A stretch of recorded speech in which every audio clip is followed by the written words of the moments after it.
আসসালামু আলাইকুম। আজকে আমরা গিয়েছিলাম শরীয়তপুর নড়িয়া একজন উদ্যোক্তার বাড়িতে। সে দেখলাম শখের বশে মুরগি পালন করে। খুবই সুন্দর একটা সেটআপ। একটা শেডের ভিতরে সে ৫টা রুম করে আলাদা আলাদা করে প্রত্যেকটা জাত রাখছে। এটা হচ্ছে ফাউমি, দেখেন কত সুন্দর। ওই যে ডিম পেড়ে রাখছে ফাউমির জন্য এই রুমটা। এরপরে এর পাশে যে রুমটা আছে এটা হচ্ছে দেশি মুরগির। এটাও দেখেন কত সুন্দর, দেশি মুরগি, পিওর দেশি মুরগি। এখান থেকে সে দেশি মুরগির ডিম সংগ্রহ করে।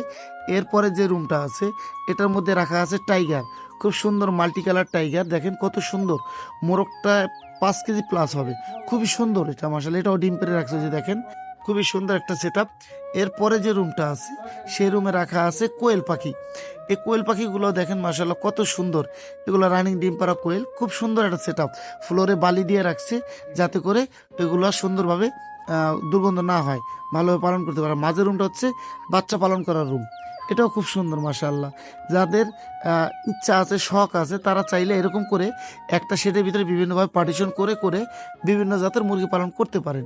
আসলে এটা কিন্তু সম্পূর্ণ শখের একটা খামার, শখের বশে সে পালন করে। বাণিজ্যিকভাবে পালন করলে আবার এভাবে পালন করা যাবে না। সেক্ষেত্রে আপনার আরও বড় বড় ঘর নির্মাণ করতে হবে।